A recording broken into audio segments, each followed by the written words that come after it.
Ladies and gentlemen, in this video, we are ranking every single team in Marvel Strike Force. We're going to count down and discuss the top 10. I've got some honorable mentions for you as well, and we're talking about these trash teams. So if you're ready to see which teams you should be smashing and which teams you should be passing, you know what to do. Find that like button.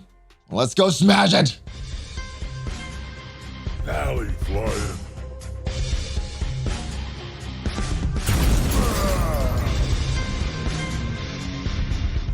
Yo, what is up, Valley Club? How are you? I am ValleyFlyin. I want to welcome you back to the ValleyFlyin channel, and we are talking about every single team in Marvel Strike Force. We are counting down to top 10. We're discussing the honorable mentions. We're discussing which teams have some value and which teams are absolute trash. Now, before we get into this countdown, I want to talk about how I'm ranking these teams. Now, for a long time, I've discussed my ranking system, my valuation of teams in Marvel Strike Force, and for me, the top area in the game is the arena, and for that I want my power cores. They're going to help us in every single area of the game, so I think arena is the number one. For you, it may be a different game mode like war or the raids. After arena, for me though, raids come next because that's where you're going to get a lot of the gear, and then war. So war offense, then war defense. That's how I'm valuing these teams. You may rank some of these teams a little different, but without further ado, let's go and talk about some of the best teams in the game. Coming in at number one, the best team in the game is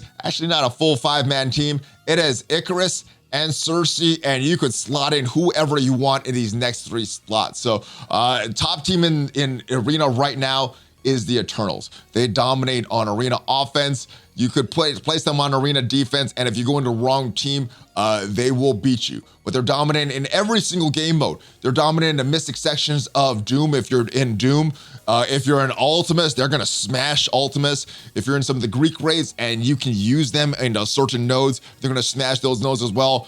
And they're the top team in war. War offense, war defense, and they probably are going to be the top team in Grand Tournament. Right now, the Eternals, top team in the game. Next is the Infinity Watch. These used to be the top team in Marvel Strike Force.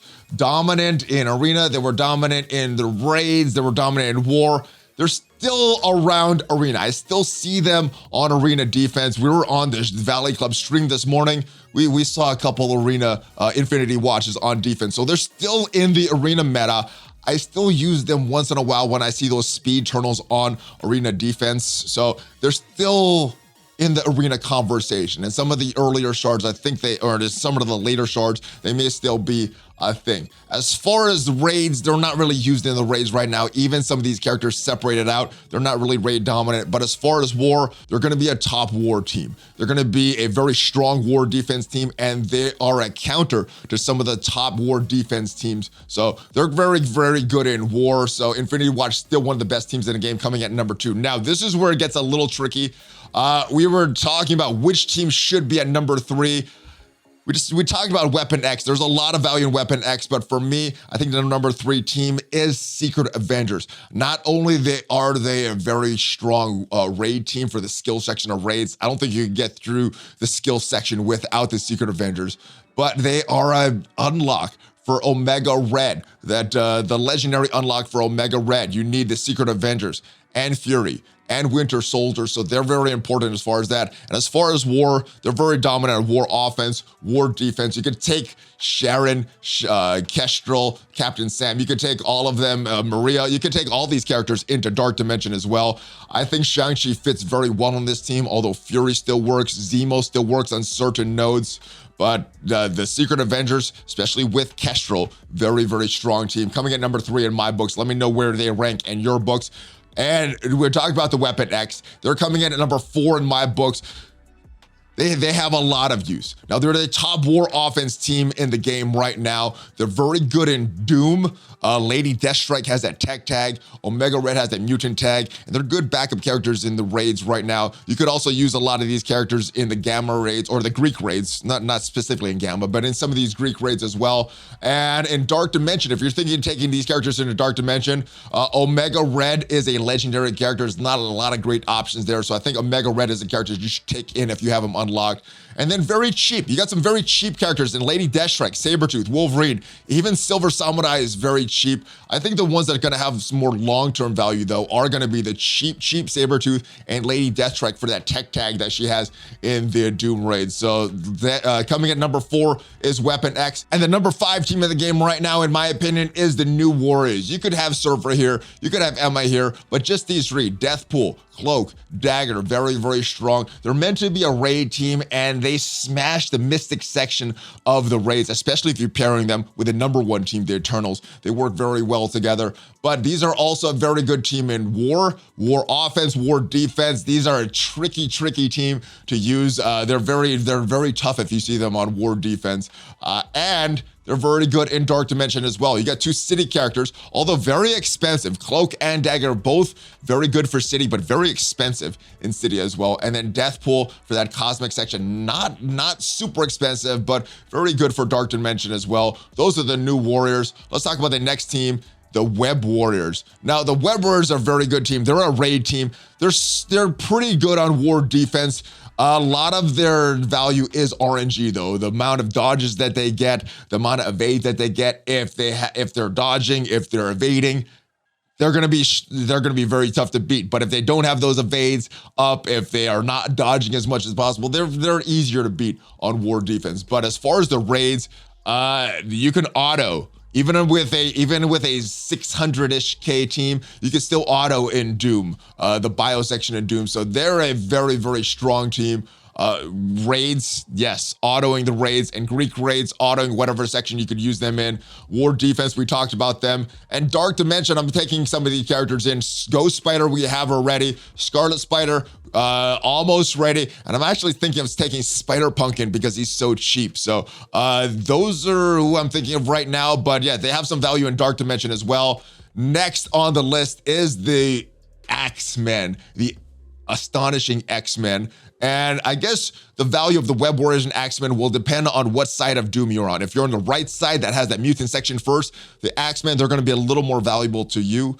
If you're on the left side and have the bio section first, probably the Web Warriors are going to be a little more valuable to you. But they're very, very good in raids. You don't see them a lot in Arena, but mutant section, I don't think you could beat the mutant section in Doom 2 without these guys because of the turn meter that they have, especially with a node with Greg and the node with multiple man. You need these guys. Bishop is a great character. Jubilee is a great legendary character that should consider taking into Dark Dimension because there's not a lot of great legendary choices for Dark Dimension 4 and 5. Beast is a good character, and I'm thinking actually taking him in to the global section of Dark Dimension, not because he's a great Dark Dimension character, but because I'm going to use him every day anyway in the Doom raid. So yes, this is where they fall. The X-Men coming in at the number 8 spot, coming in at, or the number 7 spot, coming in at number 8 spot is this guy, Doom. Now we have the rest of the Marauders here, but it's pretty much just Doom. Doom on his own, if you don't ability block him, he could take out an entire team. If you can't ability block him, loses a lot of power. But if you're going in against a team that does not ability block your Doom, you have a good chance to smash them. It doesn't matter who the rest of your team is. So Dr. Doom comes in at this spot, and I still use him in Arena. Although the Eternals are dominating Arena, you still will see Doom sometimes on defense. I'll still use him sometimes on offense. Raids, he's great in the tech section. There's not a lot of great tech options, so Doom is kind of that default awesome character that you build in there. And in War, always a problem in War. And yes, I am taking him to Dark Dimension. So Doom is coming in at that spot. Number 8, very good character, aka very good team. He could fill up the whole battlefield with just his Doom bots. Next on the list is the Heroes for Hire. As much as I hate these guys on war defense, they're actually a very good starter team for newer players. They could get into block party, they could do some of the early hero nodes, and they're a very good raid team. If you're still in the Greek raids, or if you're in the Greek raids in the Gamma section, I think they're required for that middle lane in there. So I don't like him on war defense. They're still the top war defense team, but as far as the raids and as building this team for new players, very, very good. Shang-Chi does have a lot of long-term value, especially in the skills section. Like I said, I am bringing him to Dark Dimension, so he has to have some Dark Dimension value as well. And last but not least, it was very tough for me to pick this last team. It was deciding between a few different teams.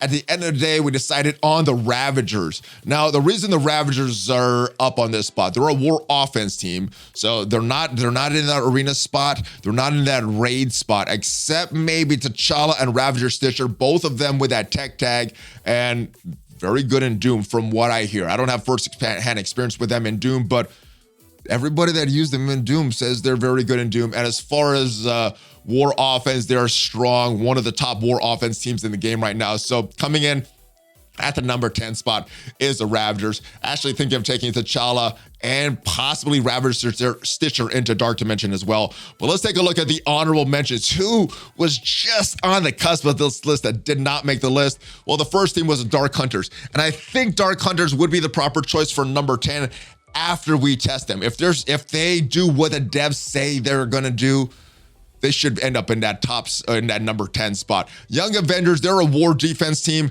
They also are very, very tough to face.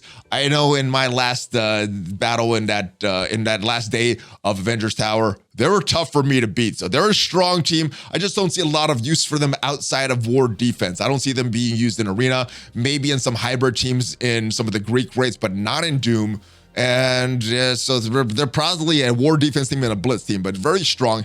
Black Order, how the mighty have fallen. Used to be the top team in most game modes, but now they are honorable mention. The Uncanny X-Men, they got to revitalize with magic, but they're still just a war offense team. I don't see a lot of use for them outside of war offense. And X Factor, not for their use on war offense, although there are a very good war offense team, but they're unlocked for Adam Warlock along with Jubilee. So there, you still need to get them because Adam Warlock is one of the best legendaries in the game. All right, next characters that you need. These aren't top tier, but you're gonna need them for certain things. Military skill, you're gonna need that team for Back to Boot Camp. Mercenaries, you're gonna need that team for Payday. Pimtech, they're trash, but you're gonna need them to unlock Jubilee. Wakanda, you're gonna need them for Chaos Theory. Hand, trashy hand, but they're still needed every so often for the Relic Hunt.